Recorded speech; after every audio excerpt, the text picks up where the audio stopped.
네, 오늘 거룩한 삶으로 나아가는 길 화목제, 속죄제, 속건제 제목으로 하나님 말씀 나누겠습니다. 이 시간에 우리 레이기 구조도 잠깐 복습할 텐데 오늘은 제가 하지 않고 우리를 대표해서 우리 청년부 회장이 레이기 구조도를 준비를 해왔습니다. 잠깐 앞으로 나오실 때 큰 박수로 환영하겠습니다. 네. 여기 닿습니다.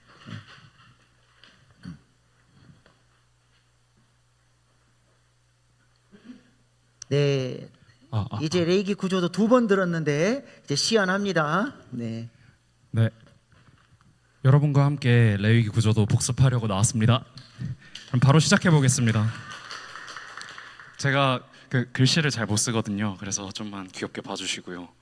자, 레위기는 크게 2가지로 볼 수 있는데요. 첫째는 하나님께로 나아가는 것입니다. 그리고 2번째는 하나님께 은혜를 받아서 우리가 하나님과 동행하는 삶을 사는 것입니다. 그래서 하나님께 나아가는 걸 저희는 예배라고 부르죠. 여기서는 레위기에서는 5대 제사입니다. 이거 뒤로 가기 혹시?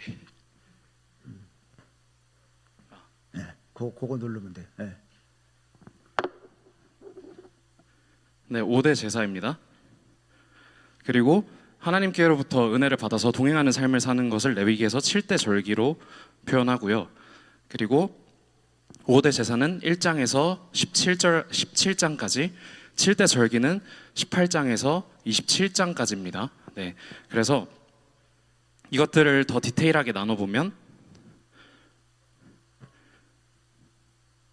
네.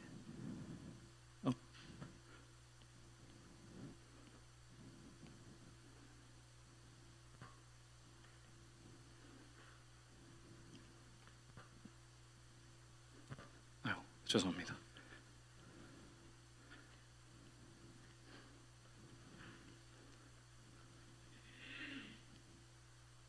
네, 이렇게 나눌 수 있고요. 7대 절기는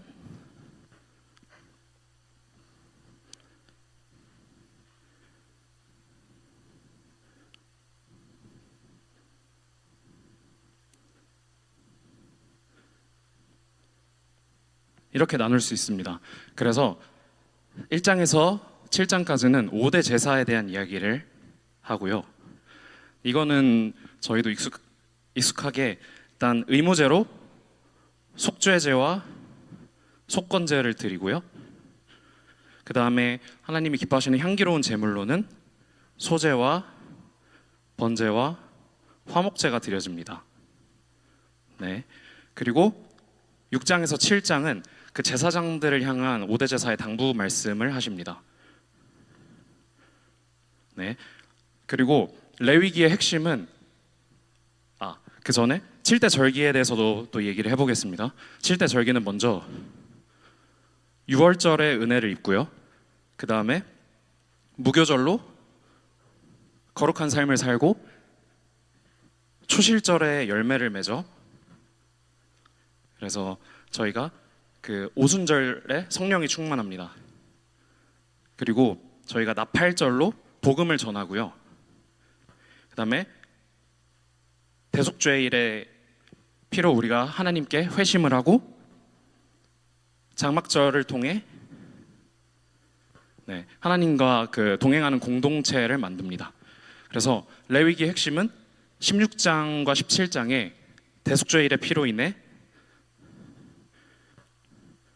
거룩한 삶을 살고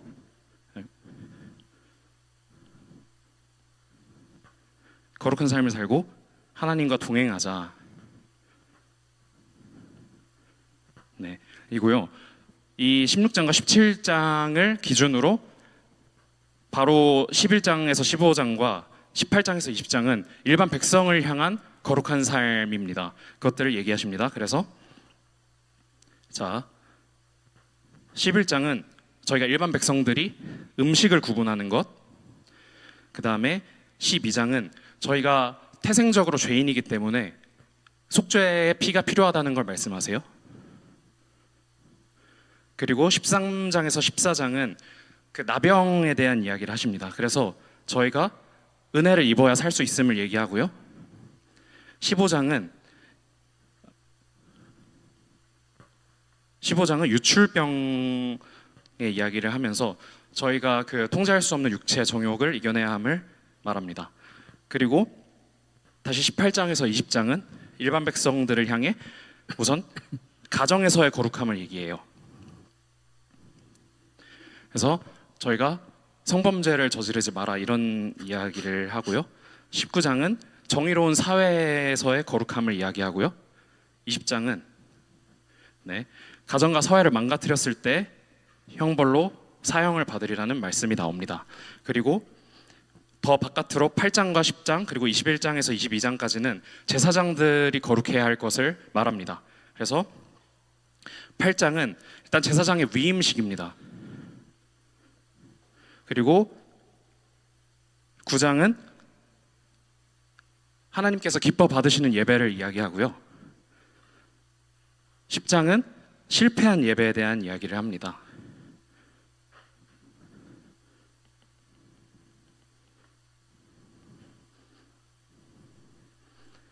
그리고 21장과 22장에서는 제사장들이 거룩하기 위해 지켜야 할 것들을 전체적으로 이야기합니다.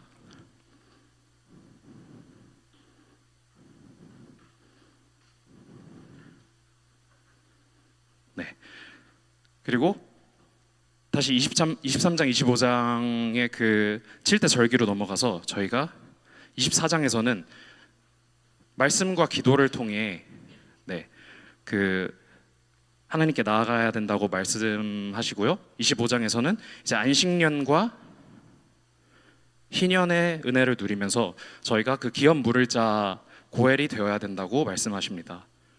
그리고 26장은 이제 두 갈래 길이에요. 축복과 저주죠. 축복과 저주 중에 어떤 삶을 살 것이냐라는 말씀이고 27장은 저희가 서원한 것을 지키는 삶을 살라. 이렇게 볼 수 있겠습니다. 제가 너무 좀 두서없이 말한 점 죄송하고 오늘 또 레위기 말씀에서 깊은 은혜 누리시길 바라겠습니다. 감사합니다. 네, 큰 박수. 네, 딱 두 번 들었는데 레위기 구조도 완전히 숙지를 해서 이렇게 발표까지 했습니다. 쉽지 않습니다. 우리 청년들부터 시작했으니까 원래 장로님들이 제일 먼저 모범을 보이셔야 되는데 기회를 드리겠습니다. 우리 장로님, 권사님, 안수 집사님, 우리가 다음 주는 열린 목장 예배로 우리가 모이지 않고 목장으로 모이고요. 5월 첫째 주 금요일 날을 우리 레위기 말씀 사경의 소감 예배로 제가 드리려고 지금 계획을 하고 있습니다. 하나님께 은혜를 받았으면 우리가 응답을 드려야 돼요. 하나님이 응답하기를 원하시는 거예요. 번제, 소제, 화목제는 하나님 앞에 응답하는 제사죠. 그래서 Responding to Christ, 주님 앞에 받은 은혜를 내가 소감을 나누고 또 선한 영향력을 나누고 또 감동을 나누면 그 은혜가 배가가 됩니다. 그래서 5월 첫째 주 금요일 날 우리가 소감 예배 나눌 때에 몇 명은 레위기 구조도 발표하고 또 몇 명은 소감 발표하고 그렇게 우리가 은혜를 나누는 시간을 좀 가지려고 합니다. 우리 청년들 시작을 했고 내일 제가 한번 발표해 보겠습니다. 자원하십시오. 내일 제가 한번 발표하겠습니다. 없으세요? 이럴 줄 알고 내일 할 사람도 준비해 놨습니다. 내일까지 발표하고 이제 좀 더 숙지를 하셔서 5월 첫째 주 우리 금요일 때는 여러 명이 레위기 구조도를 좀 발표하고 또 소감을 나누는 시간을 가질 수 있기를 소망합니다. 아멘. 예, 주님이 원하시는 응답을 드릴 수 있기를 소망합니다. 네, 오늘은 화목제, 속죄제, 속건제에 대해서 말씀을 좀 나누겠습니다. 이번 말씀 사경에는 17장까지 전반부를 다루고 가을 말씀 사경회 때 후반부 하나님과 동행하는 길에 대해서 말씀을 나누려고 합니다. 우리 잠깐 어제 말씀 나눴던 번제, 소제 잠깐 복습하겠습니다. 번제는 온전히 하나님 앞에 다 올려드리는 온전한 헌신의 예배를 의미합니다. 잡는 장소가 달랐죠. 이 재물에 따라서 헌신의 수준이 달랐어요. 그래서 소의 번제는 어디서 잡아요? 회막문에서 잡았고, 양과 염소는 제단 북쪽에서, 새는 제단에서. 뭘 의미해요? 헌신의 수준이 교회 안에, 제단 안에만 머무르는 수준이 아니라 수준이 올라갈수록 점점 그 영역이 확대되어지고 세상 한복판에서도 빛과 소금의 역할을 감당하는 사람이 되어야 한다 말씀을 나눴습니다. 또 잡는 방법이 다르죠. 수준이 높을수록 더 복잡해요. 소는 가죽을 벗겨내요. 예수님이 수치를 당하셨던 것처럼 복음 때문에, 교회 때문에, 하나님 나라 때문에 수치를 당하는 자리까지 내려가도 믿음으로 그 십자가를 지고 나아가는 헌신이 있는 번제, 소의 번제입니다. 그 다음에 소와 양과 염소는 각을 떠요. 구체적으로 하나님 앞에 내어놓아야 될 것들, 나의 연약한 부분들, 하나님 앞에 마땅히 드려야 될 부분들을 구체적으로 결단하고 올려드리는 것입니다. 오늘 여러분들이 이렇게 이 시간에 시간과 장소를 각을 떠서 이 시간에 나오지 않았습니까? 이 시간에 나오니까 어때요? 하나님을 찬양하고 말씀을 듣고 기도하면서 우리가 조금씩 하나님께로 가까워지는 선택을 한 거예요. 이게 각을 뜨는 겁니다. 내 삶에 무엇을 선택하는 거예요? 하나님께로 가까이 가는 것을 선택하는 거예요. 나의 상태, 뭐 거룩이 100%다 그러면 나는 뭐 30%다 50%다, 그게 거룩이 아니라 우리의 상태는 언제든지 오염될 수 있어요. 매일 매 순간 우리는 어떤 각을 떠야 돼요? 주님께로 가까이 가는 것을 선택하는 거예요. 시간을 구별하고 장소를 구별하고 마음을 구별하고, 그래서 하나님께로 가까이 가는 것을 구체적으로 우리가 선택하며 살아야 하는 것이죠. 또 재물 잡는 사람이 달랐어요. 번제와 그 소의 번제와 양과 염소의 번제는 누가 잡아요? 예배자가 잡아요. 그러나 새의 번제는 누가 잡습니까? 제사장이 도와줘서 잡아요. 자발적으로 헌신하지 못합니다. 그래서 교회 안에 이런 제사장들이 많이 나와야 돼요. 영적 아비들이 많이 일어나서 스스로 헌신하지 못하는 사람들을 도와주고 기도해주고 섬겨줘서 함께 하나님을 잘 섬겨갈 수 있도록 그런 공동체를 이뤄가는 것, 그런 사람을 하나님이 찾고 계신다는 것이죠. 그 다음에 소제는 5대 제사 중에 유일하게 곡식으로 드리는 제사예요. 소제의 의미는 선물이라 그랬죠. 정성껏 주님이 기뻐 받으시도록 준비해서 드리는 제사가 소제입니다. 소제는 고운 가루에 기름을 2번 써요. 기름을 넣어서 반죽, 내적 역사, 또 한 번 더 부어요. 외적 역사. 그래서 성령으로 우리의 인격이 주님을 닮아가고 하나님의 형상으로 성장해 가야 되고, 성령의 외적 역사로 말미암아 은사와 능력을 가지고 우리에게 맡겨주신 사명들을 감당하며 살아갈 때 하나님 앞에 향기로운 소제가 되는 것이죠. 우리 안에서 반드시 빼야 될 건 뭐예요? 누룩과 꿀을 빼야 돼요. 마귀가 틈탈 수 있는 우리 안에 있는 죄성들, 죄를 향한 탐욕들, 이런 것들을 거절하고 반드시 소제에 뭘 넣어야 된다 그랬어요? 유향을 넣어야 된다. 유향이 뭘 의미했어요? 기도예요, 기도. 오늘 이 말씀 사경회를 위해서 유향을 넣고 오셨습니까? 아멘이에요? 예, 여러분이 기도하신 대로 하나님께서 오늘 둘째 날 말씀 사경회를 통해서 우리에게 놀랍게 기름 부어주시리라 믿습니다. 그리고 소제에는 언약의 소금을 쳐야 돼요. 하나님 앞에 약속했던 것, 헌신하기로 결단했던 것, 우직하게 그냥 상황과 감정과 처지에 따라서 그냥 좌충우돌하는 게 아니라 한번 하나님 앞에 결정했던 것 우직하게 지키며 헌신할 때 하나님께서 우리의 삶을, 우리의 예배를 기쁘게 흠양해 주시리라 믿습니다. 오늘은 화목제부터 좀 살펴보겠습니다. 화목제는 히브리어로 쉘라밈이라는 단어를 쓰는데 샬롬의 복수형이에요. 그러니까 화목제는 뭘 의미해요? 화평, 친교, 하나님과의 아름다운 교제, 이런 것을 의미하는 제사입니다. 창세기 1장에서 하나님이 천지를 창조하시고 보시기에 심히 좋았더라 말씀하신 때가 언제입니까? 하나님이 무엇을 보시고 그렇게 심히 좋다 말씀하셨어요? 사람을 창조하신 게 아니라 사람 안에 심겨진 하나님의 그 사랑 때문에, 그 생명 때문에 사람이 하나님을 마음을 다하고 뜻을 다하고 힘을 다해 사랑하고 모든 피조 세계를, 내 이웃을 내 몸처럼 사랑할 때, 이 상태가, 이 삼각 구도의 상태가 샬롬이고, 하나님이 이 모습 속에서 성부, 성자, 성령 삼위일체 하나님의 형상을 보시면서 영광 받으시고 그 모습을 보시고 심히 좋다 말씀하셨어요. 하나님이 보시기에 심히 좋다 말씀하신 상태가 바로 샬롬입니다. 근데 죄가 들어오면서 이 샬롬이 깨트려지게 됐죠. 하나님을 향한 사랑도 단절이 되고 피조세계도 다 단절이 됐어요. 그래서 하나님은 이 샬롬이 다시 회복되기를 원하시는 거죠.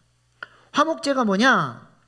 하나님께서 보시기에 심히 좋다 말씀하셨던 그 샬롬의 상태가 다시 회복되는 것, 그런 샬롬을 다시 회복하기를 소원하면서 하나님을 마음을 다하고 뜻을 다하고 힘을 다해 사랑하고 내 지체들을, 내 형제들을 내 몸처럼 사랑하기 위해서, 그 샬롬을 이루기 위해서 드리는 제사가 바로 화목제입니다. 그래서 화목제사는 창조의 목적을 회복하는 제사예요. 그래서 하나님이 기쁘게 받으시는 향기로운 냄새의 제사가 되는 것입니다. 이 제사를 통해 예배자는 죄로 말미암아 깨트려져 버렸던 하나님과의 아름다운 관계가 회복되었음을, 속죄제, 속건제를 미리 드려서 하나님과의 관계가 회복된 다음에 하나님과의 이 교통이 열렸음을 기뻐하며 감사하며 자원하며 서원하면서 그렇게 하나님 앞에 감사의 제사를 드리는 것이죠. 그리고 하나님과의 관계가 열리고 나니까 그 은혜가 어디로 올라가요? 내 이웃들에게, 내 가족에게, 내가 마땅히 사랑해야 될 사람들에게 이 은혜가 흘러가는 거예요. 이게 화목제사의 본질입니다. 그래서 화목제물은 사람이 먹으면 해로운 기름만 모아서 하나님께 불태워 올려드리고, 나머지 모든 고기는 제사장의 몫을 떼어주고 그 다음에 예배자가 이웃들과 함께 나눠 먹는 제사가 바로 화목제사입니다. 그 고기를 먹는 날수가 제한되어 있어요. 한도 끝도 없이 먹는 게 아니라 하나님이 딱 정하신 게 있죠. 레위기 7장 15절로 18절 시작.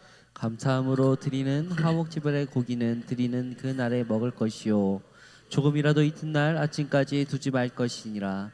그러나 그의 예물이 제물이 소원이나 자원하는 것이면 그 제물을 드린 날에 먹을 것이요 그 남은 것은 이튿날에도 먹되 그 제물의 고기가 셋째 날까지 남았으면 불사를 찌니, 만일 그 화목제물의 고기를 셋째 날에 조금이라도 먹으면 그 제사는 기쁘게 받아들여지지 않을 것이라.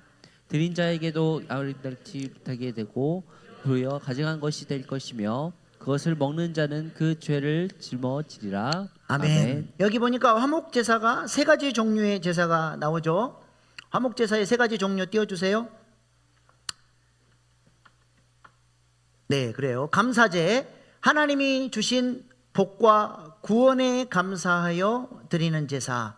이 제사는 당일날 고기를 다 먹어야 돼요. 감사제예요.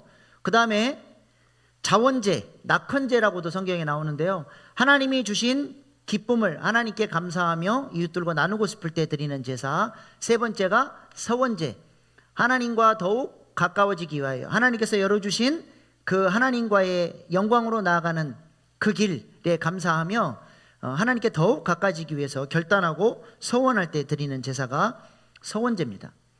근데 자원제와 서원제는 그 이튿날까지도 고기를 먹을 수 있는데 유독 하나님께서 감사 제사만큼은 그날에 다 먹으라고 말씀하셨습니다. 그 이유가 뭘까요?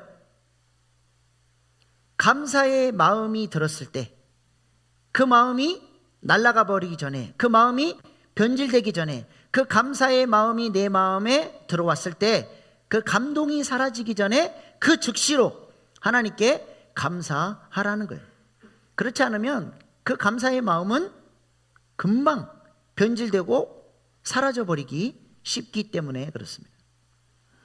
얼마 전에 우리 교회에 새로 등록하신 성도님이 우리 교회 와서 받은 은혜가 너무 크고 감사해서 이번에 보너스를 1,000만 원을 받았대요. 근데 그걸 딱 아직 들어오진 않았는데 1,000만 원을 받기로 딱 결정이 된 순간 마음속에 교회에 감사헌금을 해야 되겠다라는 생각이 들었대요. 근데 이러면 안 되지. 내가 그 돈이 어떤데 정신 차려. 이런 생각이 자꾸 들어서 에라 모르겠다. 빨리 말씀드려버려야 되겠다 해가지고 작정헌금을 하겠다라고 딱 얘기를 했어요. 그래서 제가 잘하셨다고. 처음 온 그 감동이 하나님의 감동이라고, 그것이 바로 감사제라고 제가 설명을 해드렸습니다. 감사제는 그 즉시로 하나님이 감동 주셨을 때 변질되기 전에 빨리 하나님 앞에 그 감동을 가지고 감사함으로 올려드리라는 거예요. 그래서 감사일기는 며칠 묵혀놓다가 기억해서 쓰는 거예요? 그날 하나님 주신 감사의 감동을 가지고 쓰는 거예요? 그날 쓰는 거예요. 며칠 지나버리면 벌써 쓸 게 없어져 버려요. 미국의 유명한 토크쇼 진행자였던 오프라 윈프리라고 하는 분은 감사일기로 인생이 달라진 사람입니다. 사생아로, 흑인으로, 여인으로 태어나서 사촌 오빠에게 어릴 때 성폭행을 당하고 학대당했던 그 트라우마 때문에 마약을 하고 음식 조절을 못해서 비만이 돼서 제대로 움직이지도 못하는 상황이 됐습니다. 그런데 어느 날 내가 이렇게 살면 안 되겠다라고 하는 생각이 든 거예요. 그리고 이 사람이 뭘 결단하냐면 하루에 5가지씩 감사 일기를 쓰기로 결단을 하고 일기 쓰기를 시작했습니다. 일기를 쓰다 보니까, 감사 일기를 쓰다 보니까 자신이 얼마나 존귀한 존재인지가 감사 일기를 쓰니까 느껴지기 시작한 거예요. 그러니까 삶의 태도가 달라지고 삶을 대하는 열정이 달라지니까 이 사람이 성공하게 됐어요. 그래서 자신의 그 변화된 모습을 가지고 많은 사람들에게 선한 영향력을 끼치는 존귀한 인생으로 세워지게 되었다는 것이죠. 감사를 하기 시작하면 뭐가 달라집니까? 까마귀는 불평하고 원망하고 지적하고 정죄하고 어두운 것만 찾았던 그 거짓 자아에서 오는 그 시선이 비둘기 눈으로 바뀌기 시작하는 거예요. 감사할 것을 찾고 생명을 찾고 칭찬할 것을 찾고,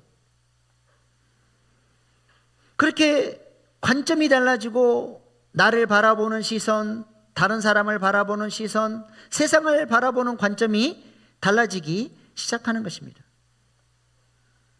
하나님의 나의 인생 가운데 나를 얼마나 사랑하시고 나를 지지하시고 격려하시는지, 매일 매 순간 하나님이 나를 돕고 계신다는 것이 보여지기 시작하는 것이죠.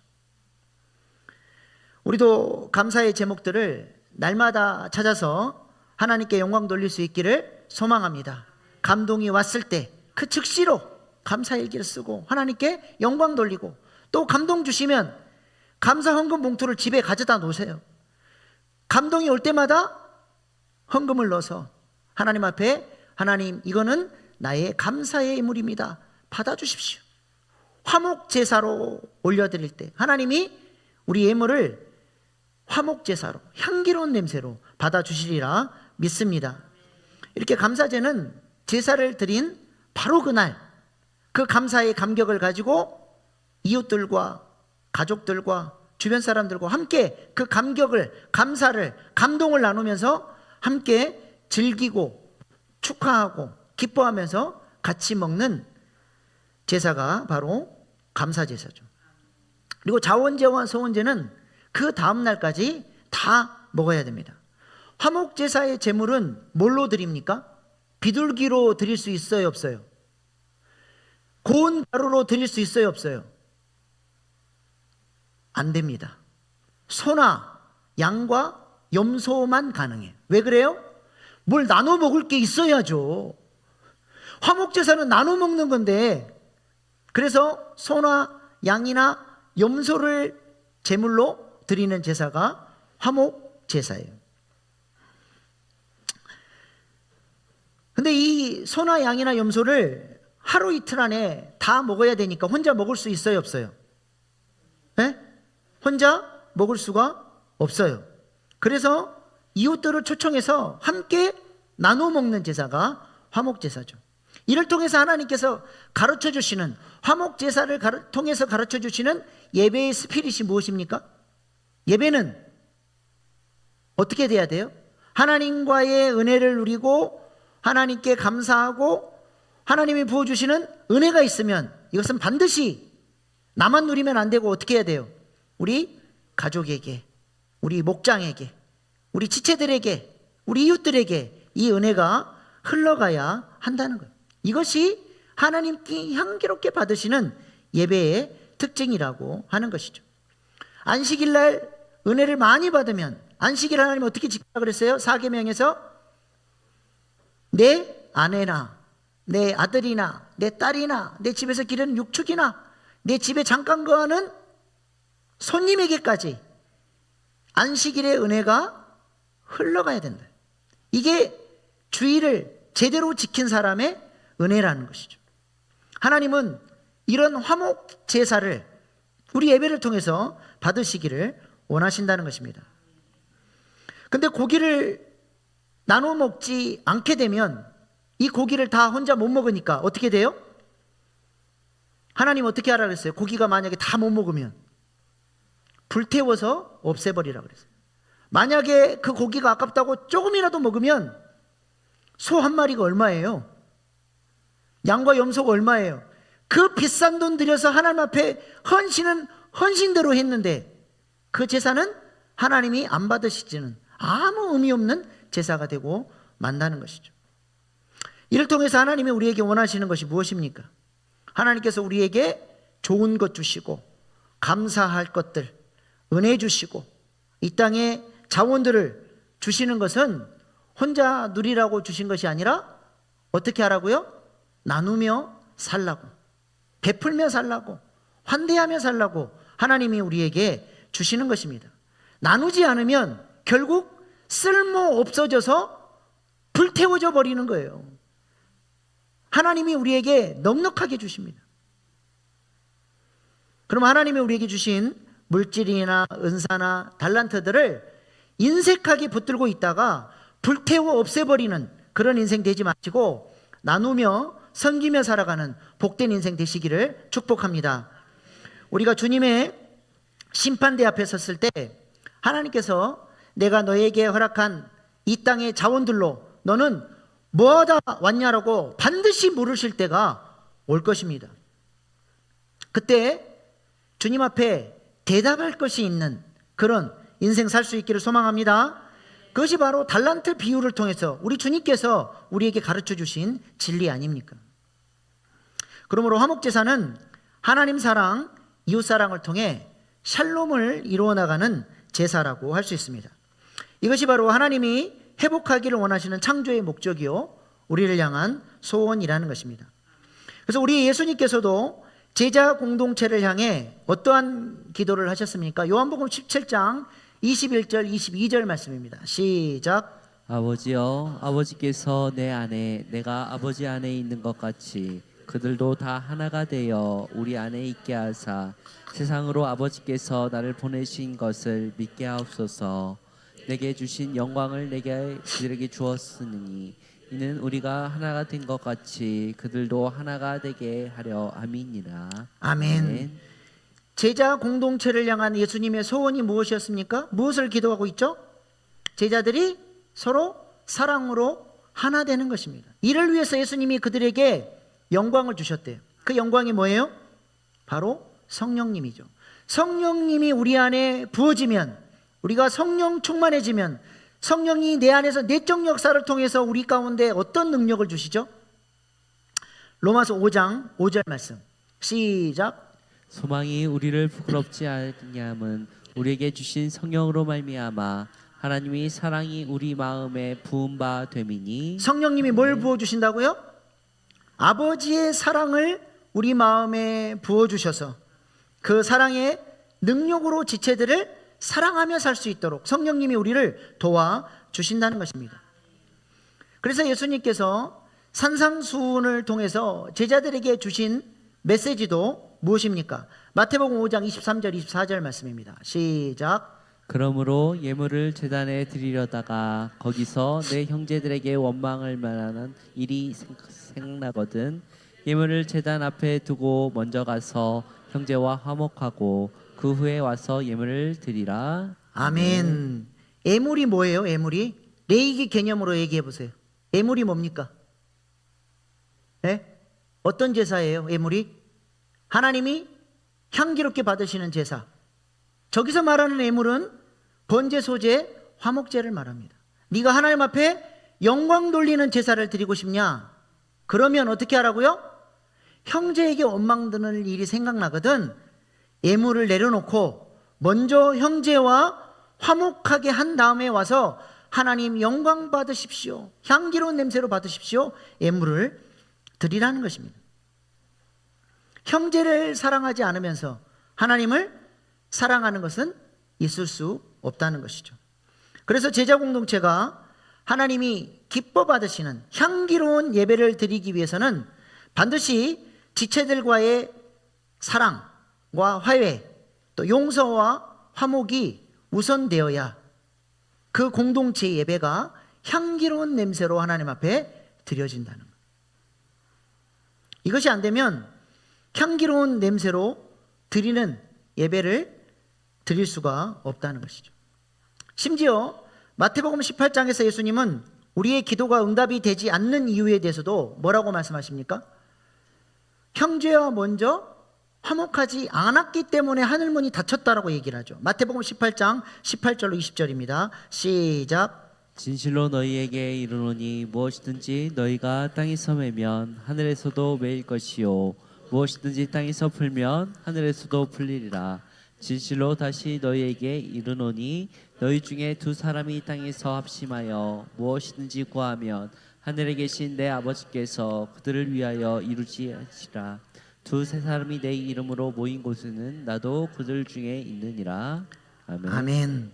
너희가 땅에서 매면 하늘에서도 매일 것이요 무엇이든지 땅에서 풀면 하늘에서도 풀리리라. 무슨 말입니까? 마태복음 18장의 주제는 용서예요. 용서.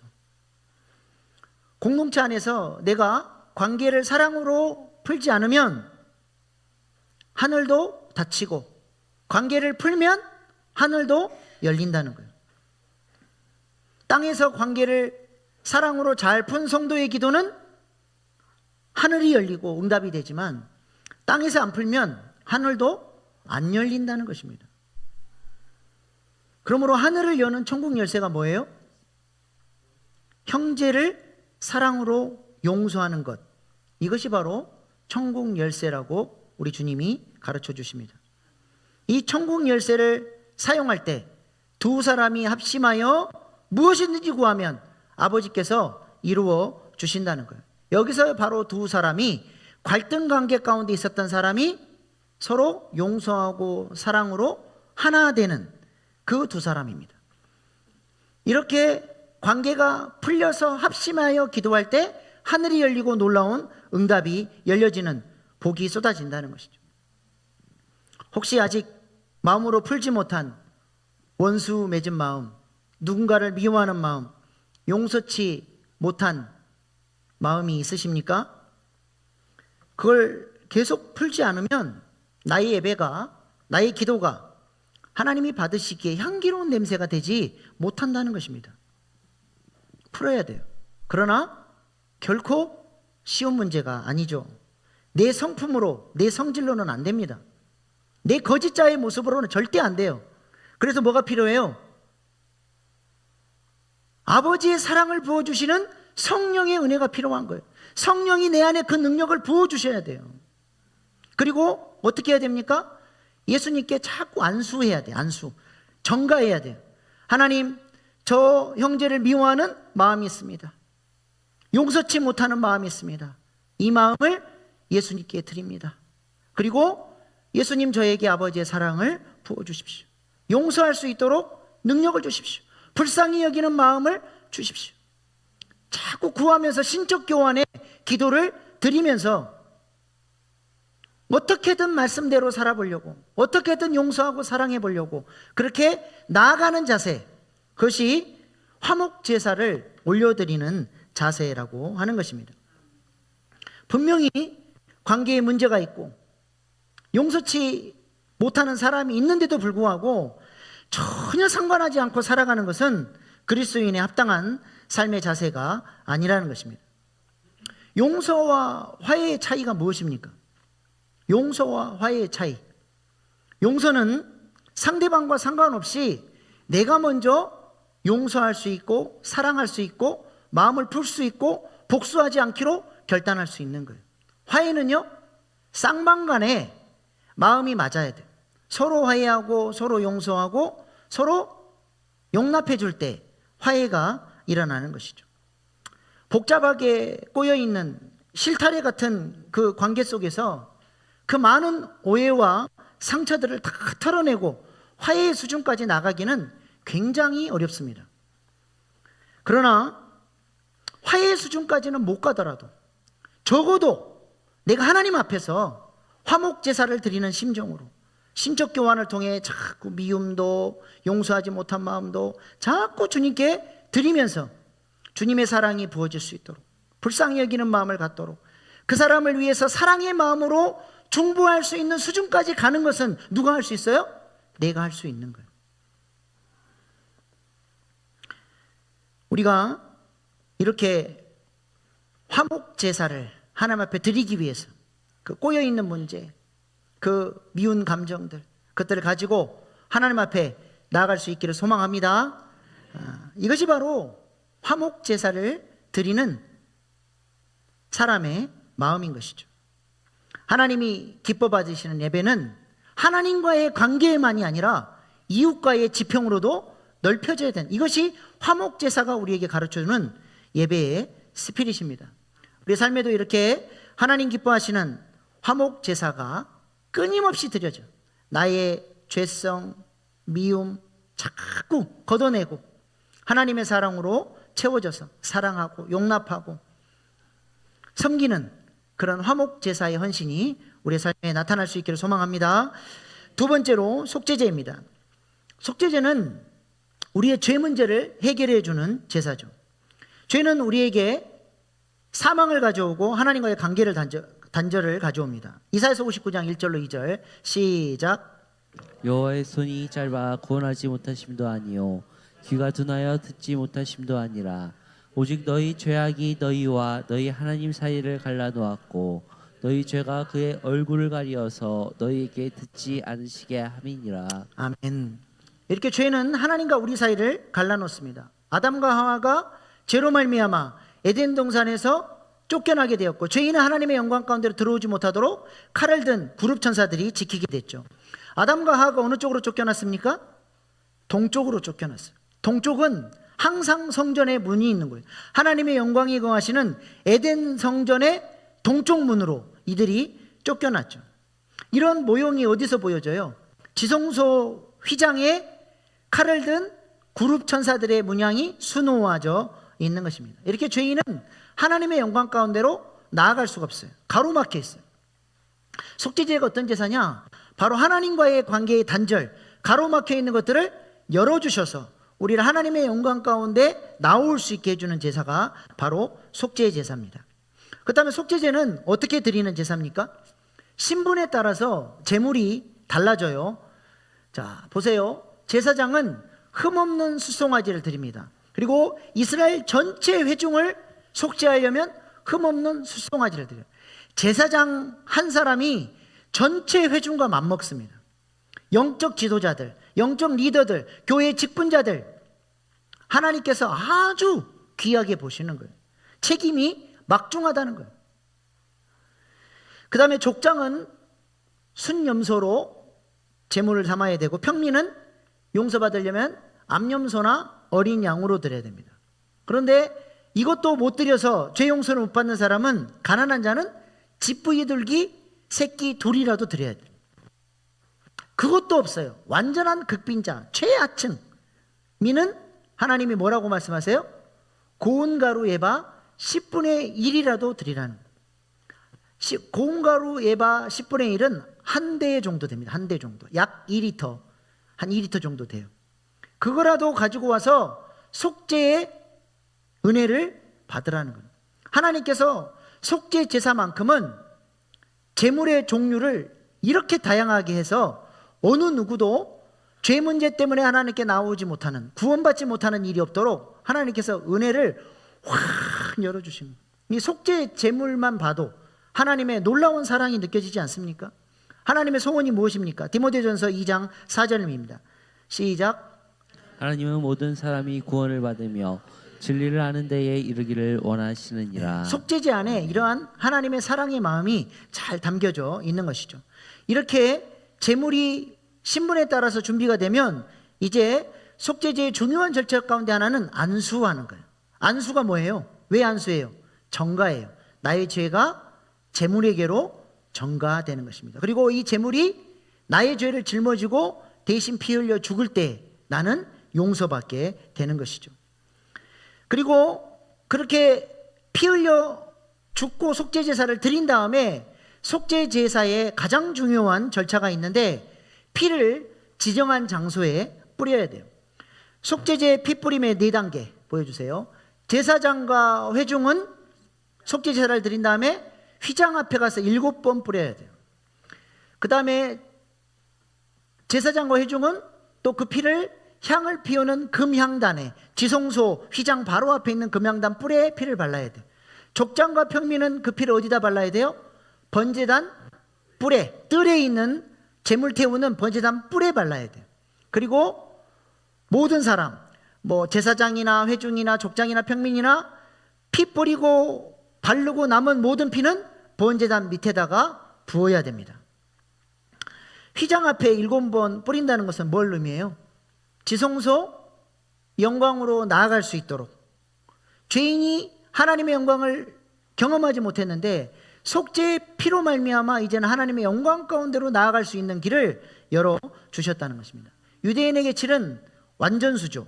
완전한 속죄를 통해 잃어버린 에덴의 기쁨, 하나님의 영광을 속죄의 피를 통해서 회복시켜 주셨다는 것입니다. 예수님이 우리에게 이러한 속죄의 피가 되어주셔서 우리가 은혜의 보좌 가운데로 나아갈 수 있도록 지성소 휘장을 찢어주셨죠. 이 사실을 믿으십니까? 우리가 예수님을 믿으면 번제단 수준, 나 죄 용서 받았어요, 그 정도 수준이 아니라 더 성숙해서 지성소 영광 가운데로 나아갈 수 있어야 된다는 거예요. 히브리서 4장 16절 말씀 시작. 그러므로 우리는 긍휼하심을 받고 때를 따라 돕는 은혜를 얻기 위하여 은혜의 보좌 앞에 담대히 나아갈 것이니라. 아멘. 아멘. 언제든지 때를 따라 돕는 은혜를 얻기 위하여 우리는 지성소 영광 가운데로 나아가도록 부름받은 왕같은 제사장인 줄로 믿습니다. 또한 예수님의 속죄의 피는 휘장에만 뿌려지는 게 아니라 대속죄일날은 어디까지 들어가요? 대제사장이 지성소까지 들어가서 언약궤 뚜껑, 속죄소, 하나님의 영광이 앉으시는 시은자에도 영광이 뿌려지죠. 예수님이 우리의 언약궤 뚜껑이 되셨다, 피가 뿌려진 언약궤 뚜껑이 되셨다라고 사도 바울이 얘기를 합니다. 로마서 3장 25절입니다. 시작. 이 예수를 하나님이 그의 피로써 믿음으로 말미암는 화목제물로 세우셨으니 이는 하나님께서 길이 참으시는 중에 전에 지은 죄를 간과하심으로 자기의 의로우심을 나타내려 하심이니. 아멘. 아멘. 저기 화목제물이 히라버 힐라스테리온이라고 제가 여러 번 말씀을 드렸죠. 언약궤 뚜껑이란 뜻이에요. 예수님이 언약궤 뚜껑이 되어주셔서 우리를 다 덮어주시는 거예요. 언약궤 뚜껑 밑에는 뭐가 있어요?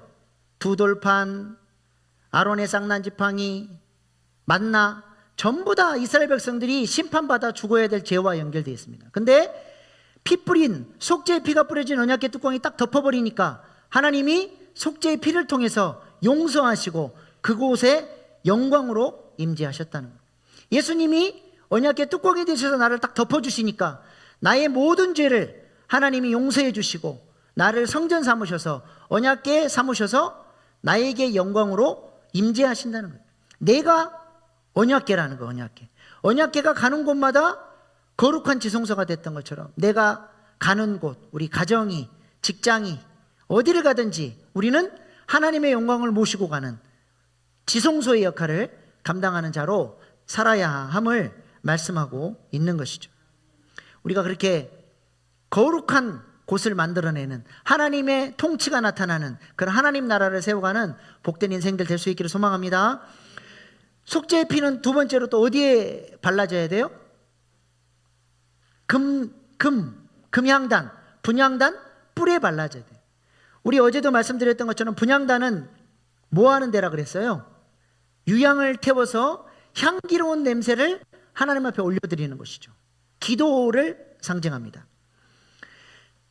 죄로 말미암아 하나님 단절됐던 사람이 속죄의 피를 통해서 분향단 뿔에다가 피를 발랐다는 것은 이제는 하나님과의 교통이 열렸다는 거예요. 기도가 열렸고 기도할 수 있는 사람이 됐고 기도를 통해서 하나님의 세미한 음성을 듣고 귀에 피가 말라져서 하나님의 음성을 듣고 따를 수 있는 존재가 되었다는 것입니다. 교회를 다니는데 기도하지 못하는 사람들이 있습니다. 기도의 능력을 신뢰하지 않고 문제가 터져도 기도하지 못하는 사람들이 있죠. 그래서 기도 응답에 간증이 전혀 없는 사람들이 있어요. 이 사람은 어떤 수준이에요? 분향단 뿔에다가 피를 바른 수준이 아니에요. 그냥 번제단 밑에 그냥 피를 쏟은 수준이지 분향단 뿔에까지 나와서 피를 바른 수준이 아니라는 것이죠. 예수님의 속죄의 피는 단순히 우리 죄만 용서하시는 것이 아니라 하나님과의 관계, 영적인 교통을 열어주는 거예요. 하나님과 동행하며 사는 거죠. 그래서 주관적 은혜를 누리고 기도하는 그 시간이 내게 기쁨이 되고 에너자이징이 돼요.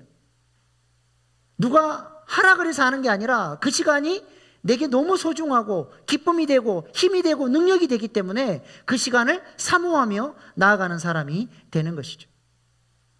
우리가 이렇게 분향단에 뿔에 피를 바르는 수준까지 나아갈 수 있기를 소망합니다. 그래서 피 묻은 예배, 피 묻은 기도, 피 묻은 찬양, 하나님과의 이 뜨거운 교통이 열려지는 거예요. 주관적 은혜, 기쁨, 능력 이것들을 경험하는 것이죠. 세 번째로 속죄의 피는 번제단 뿔에도 발라지죠. 번제단 뿔은 뭘 상징합니까? 힘, 권세, 자녀의 능력을 상징하죠. 원수가 쫓아올 때 이 번제단 뿔을 잡으면 어떻게 돼요? 원수가 끌어내서 죽이지 못해요. 뿔이 능력이에요. 원수가 우리를 공격하고 넘어뜨리러 갑니다. 근데 번제단 뿔에다가 피를 바른 사람은 자녀의 권세가 있어서 어둠의 권세를 깨트리고 죄와 사망 권세를 이기는 간증이 그의 삶 가운데 있는 거예요. 능력이 있는 거죠. 당하고 살지 않습니다.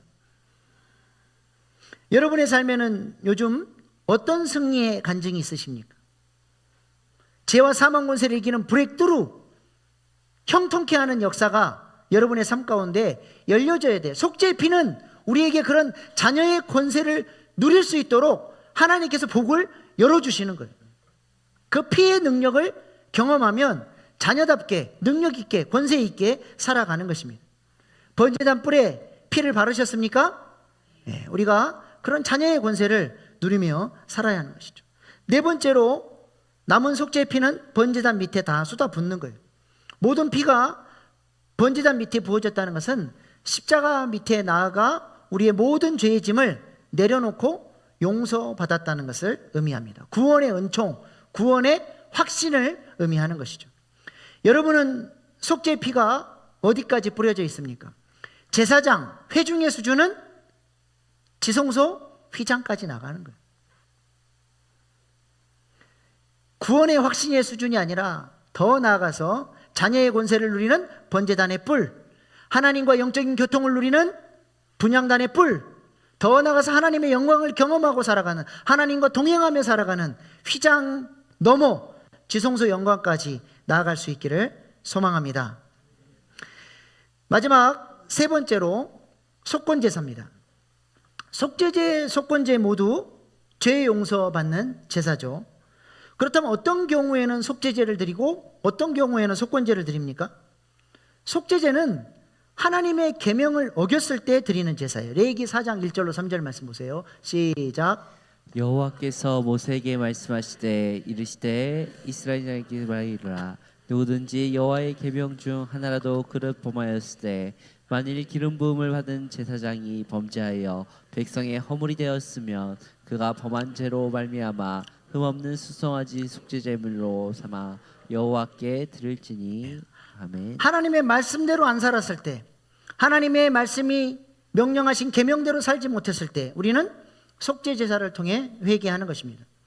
속건제는요, 하나님의 성물이나 사람의 권리를 침해했을 때, 피해 보상을 해줘야 될 때 드리는 제사입니다. 레위기 5장 15절 시작. 레위기 5장 15절 시작. 누구든지 여호와의 성물에 대하여 부지 중에 범죄하였으면 여호와께 속죄제를 드리되 내가 지정한 가치를 따라 성소의 세겔로 몇 세겔 은혜에 상당한 흠없는 수량을 양떼 중에서 끌어다가 속죄제로 드려서. 속건제로 드려서. 하나님의 성물을 범했다는 것은 하나님의 것, 하나님께 마땅히 드려야 될 11조나 마땅히 드려야 될 예물을 드리지 않았을 때 우리는 속건 제사를 드려야 돼요. 레위기 6장 2절로 3절 말씀 보세요. 시작. 누구든지 여호와께 신실하지 못하여 범죄하되 곧 이웃이 맡긴 물건이나 전당물을 속이거나 도둑질하거나 착취하고도 사실을 부인하거나 남의 잃은 물건을 죽고도 사실을 부인하여 거짓 맹세하는 등 사람이 이 모든 일 중에 하나라도 행하여 범죄하면 속건제를 드려야 됩니다. 형제의 재산에 피해를 입힌 경우 속건제를 드리는 거예요. 하나님의 성물에 손을 댔거나 다른 형제의 물건에 손을 댔을 때 피해 보상을 하는 제사가 바로 속건제입니다. 그러니까 속죄제는 율법을 범한 죄, 불순종의 뿌리를 다루는 제사예요. 속건제는요, 죄의 결과가 드러난 죄, 죄의 행위, 손해를 갚아야 되는 죄에 대해서 배상하고 용서받는 제사입니다. 속죄제는 우리의 죄성을 씻는 제사라면 속건제는 겉으로 드러난 죄악된 행위를 씻는 제사가 속건제입니다. 속건제에서 우리가 주목해서 봐야 할 것은 반드시 피해 보상을 해야 된다는 거예요. 레위기 5장 16절 시작. 성물에 대한 잘못을 보상하되 그것은 5분의 1을 더하여 제사장에게 줄 것이요 제사장은 그 속건제의 수약으로 그를 위하여 속죄한즉 그가 사함을 받으리라. 아멘. 아멘. 우리가 하나님 앞에 드려야 될 11조 떼먹었어요. 그러면 그냥 하나님 용서해 주세요 그런다고 용서가 되는 게 아니라 5분의 1, 원래 드려야 될 금액의 5분의 1, 20% 이자를 얹어서 다시 돌려드리고 그 다음에 양을 잡아서 속건 제사를 드려야 용서받게 되는 것입니다. 그러므로 11조를 드린다는 것은 누구에게 유익이 되는 거예요? 나에게 유익이 되는 거예요. 내가 안 드리면 결국 하나님이 가져가셔요. 이자까지 얹어서 그 다음에 속건 제사까지 드려야 돼. 내가 하나님의 주권을 인정하고 하나님 앞에 주권을 드려버리면 하나님이 그것을 받아주시고 나의 모든 소유를 하나님의 것으로 붙잡아 주시고 하나님이 다스리시니까 하나님이 관리해 주시니까 빵꾸가 나겠어요 안 나겠어요? 안 나는 거예요. 엄청난 복이 되는 것입니다. 우리나라에 사우디아라비아 왕자가 왔다가 자기 한국 돈으로 바꾸고 쓰다가 호텔 서비스가 마음에 들어서 직원들에게 팁을 주고 갔는데 몇 천만 원을 주고 갔다는 이야기를 들었어요. 사우디 왕자의 팁은 요 정도 수준이에요. 그냥 쓰다 남은 돈 몇 천만 원 팁으로 주는 수준이 사우디 왕자의 수준이에요. 만왕의 왕이신 하나님의 수준은 얼마나 될까요? 하나님이 팁 주시면 어떻게 될까요? 야, 너 보니까 너 나한테 주권을 다 주고 하나님의 뜻대로 네가 잘 쓰는 거 보니까 내가 너에게 내 거 맡길게. 하나님이 부어주시기 시작하면 감당할 수가 없습니다. 그렇게 복을 받았던 사람이 아브라함 아닙니까? 다 가졌어요. 세상 사람들이 볼 때 아브라함은 부자고 거부고 다 가졌어요. 근데 하나님이 볼 때 아브라함은 아무것도 안 가진 사람이에요. 다 드려버려서 하나님께. 하나님이 모든 것은 다 하나님의 것입니다. 우리가 그런 인생 될 수 있기를 소망합니다. 우리가 하나님께 구별해 드려야 될 성물을 드리지 않으면 20%의 이자까지 얹어서 하나님이 가져가신다는 거예요. 이거는 자발적으로 회개한 경우이고, 그렇지 않고 범죄가 하나님이 심판으로 가져가기 시작하면 4배에서 5배를 가져갑니다. 내가 자발적으로 회개했을 때가 5분의 1이에요. 출애굽 22장 1절 말씀 보세요. 사람이 소나 양을 도둑질하여 잡거나 팔면 그는 소 한 마리에 소 5마리로 갚고 양 한 마리에 양 4마리로 갚을지니라. 큰 도둑은 5배, 작은 도둑은 4배로 갚아야 돼요. 여러분의 재정에 자꾸 구멍이 생기고 경제적 손실이 있는 분들은 여러분의 헌금 생활을 잘 돌아보시기 바랍니다. 내가 지금 지고 있는지, 아니면 하나님이 주권 되어 주셔서 우리 가정의 경제를 붙들고 있는지, 그 주권을 드릴 수 있어야 하나님의 사람이라고 할 수 있습니다. 그래서 온전한 11조를 하세요. 그거 하나님이 그거 모르실 것 같습니까? 그거 좀 아끼겠다고 그것도 거기서도 떼가지고 하나님 앞에, 하나님이 내 삶의 왕이십니다, 온전히 드리실 때 하나님이 기쁘게 받아주시리라 믿습니다. 또한 하나님의 성물뿐만 아니라 이웃에게 피해를 입힌 것도 동일해요. 레위기 6장 5절로 6절 시작. 그 거짓 맹세한 모든 물건을 돌려보내되 곧 그 본래 물건의 5분의 1을 더하여 돌려보낼 것이니 그 죄가 드러나는 날에 그 임자에게 줄 것이요 그는 또 그 속건제물을 여호와께 가져갈지니 곧 내가 지정한 가치대로 양떼 중 흠 없는 수약을 속건제물을 위하여 제사장들에게로 끌고 갈 것이요. 아멘. 이웃에게 피해를 입힌 부분에 대해서도 5분의 1로 이자를 얹어서 피해 보상을 한 다음에, 그 다음에 속건제사를 통해 너의 죄를 용서받으라 말씀하는 거죠. 여기서도 회개한 경우이고 붙잡혔을 경우에는 4배에서 5배를 갚아야 속건제를 드릴 수 있습니다. 여리고의 삭개오가 예수님을 만나고 어떻게 회개했습니까? 누가복음 19장 8절 말씀 보세요. 시작. 삭개오가 서서 주께 여짜오되 주여 보시옵소서 내 소유의 절반을 가난한 자들에게 주겠사오며 만일 누구의 것을 속여 빼앗은 일이 있으면 내 갑절이나 갚겠나이다. 아멘. 지금 삭개오가 무슨 제사를 드려요? 첫 번째로 내 소유의 절반을 가난한 자들에게 주겠다. 예수님을 만나는 은혜와 감격을 가지고 그 감격을 누구와 나누겠다는 거예요? 이웃들과 나누겠다. 화목제사를 드리고 있죠. 그 다음에 누구의 것을 속여 빼앗은 일이 있으면 내 갑절이나 갚겠나이다. 이건 뭐예요? 속건제사를 드리는 거예요. 삭개오가 지금 이렇게 회개하니까 예수님이 뭐라고 말씀하셨어요? 누가 바로 9절 시작.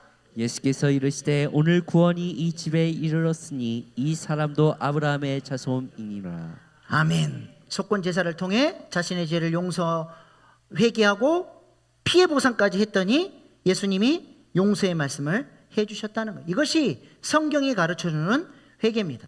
하나님께만 회개하는 것이 아니라 죄에 대한 책임을 지라는 거예요. 내가 누군가에게 피해를 입혔으면 반드시 피해 보상을 해야 돼요. 오늘날 많은 그리스도인들이 죄에 대한 책임을 지려고 하지 않습니다. 잘못된 회개를 배웠어요. 분명히 사람들에게 잘못을 하고 상처를 줬음에도 불구하고 얼렁뚱땅 넘어가 버리려고 그래요. 하나님, 내가 저 사람한테 상처 줬는데 죄송합니다, 용서해 주세요. 그리고 정작 당사자한테는 용서를 구하지 않아요. 그거는 속건제사가 아닙니다. 잘못된 회개예요. 그 사람에게 가서 잘못했다라고 용서를 구하고 하나님 앞에 회개해야 하는 것이죠. 하나님 앞에만 회개하는 게 아니라 사람에 대한 책임을 하나님이 물으시는 것입니다. 밀양이라는 영화가 있죠. 배우 전도연 씨가 칸 영화제에서 여우주연상을 받으면서 떴던 영화인데요, 이게 기독교 안티 영화예요. 그래도 우리가 좀 저 영화를 주목해야 돼요. 저 영화를 통해서 세상 사람들이 기독교를 조롱합니다. 그 대표적인 장면이 있죠. 저 여자가 남편 죽고 남편 고향인 밀양에 내려가서 사는데 아들이 하나밖에 없는 아들이 유괴돼서 죽어버려요. 그리고 그 상처 가운데 있을 때 교회에 전도돼서 예수님을 통해서 위로를 받습니다. 그리고 마음에 은혜가 와서 지금도 죄책감 가운데 시달리고 있을 그 유괴 살인범을 용서해야 되겠다는 마음을 품고 교도소를 찾아가서 면회를 해요. 근데 자기한테 그렇게 아픈 마음을 가지고 당신의 아들을 죽인 저는 살인범입니다라고 하는 그런 죄책감을 가지고 눈물을 흘리고 고개 숙여도 모자랄 판에 저렇게 미소를 띠고 평안한 얼굴로 와서 뭐라 그래요? 저 밑에 보세요. 하나님이 이 죄 많은 놈한테 손 내밀어 주시고 그 앞에 엎드려서 지은 죄를 회개하도록 하고 제 죄를 용서해 주셨습니다. 저는 그래서 지금 평안합니다. 당신 용서 필요 없습니다. 이 모습을 보고 이 여자가 눈이 뒤집어져 버려요. 그리고는 하나님을 대적하고 교회를 대적하는 내용이 이 영화 내용이에요. 지금 세상 사람들이 교회를 그렇게 보는 거예요. 너희 세상에서 못된 짓 당하고 살면서 교회 가서 하나님 앞에 회개만 하면 다 아니냐? 세상에 대한 책임도 잘못도 아무런 책임도 지지 않고 살아가는 이 기독교인들을 향해서 세상 사람들이 손가락질하는 거예요. 이거는 성경이 가르쳐주는 회개가 아니에요. 속건제의 스피릿은 반드시 내가 잘못한 것에 대한 책임을 져야 한다는 것이죠. 회개만 하면 답니까? 내가 남의 물건 100만 원 꿀꺽했어요. 내가 도둑질했어. 하나님 앞에 회개 기도하고 용서받으면 그게 다예요? 아니, 돌려줘야 돼요. 이자까지 쳐서 돌려주고 용서를 구하고 하나님 앞에 나와서 엎드려 회개하는 것, 이것이 기독교가 말하는 진정한 회개의 개념이에요.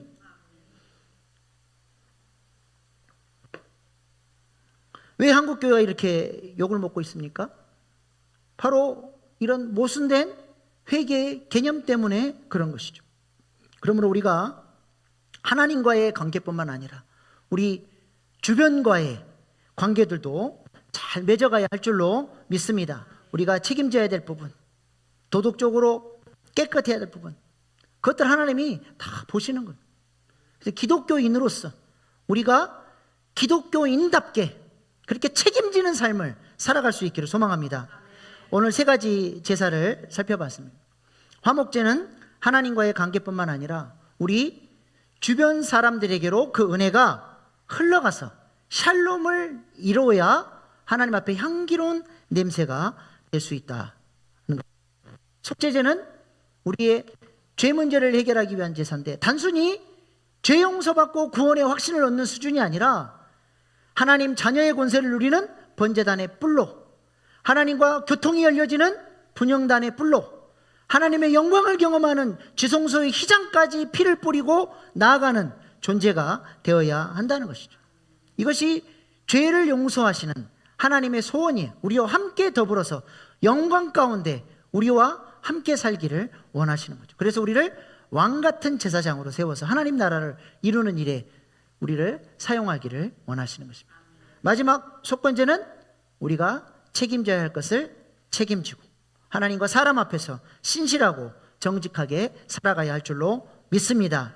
하나님께서 가르쳐 주신 이 제사의 스피릿을 잘 배우고 적용해서 우리가 예배를 통해서 우리도 하나님을 날마다 영광스럽게 경험하며 하나님과 동행하며 살아가는 저와 여러분 될 수 있기를 소망합니다. 기도하겠습니다. 하나님은 화목제를 통해 우리가 창조의 목적대로 샬롬을 이루며 살기를 원하십니다.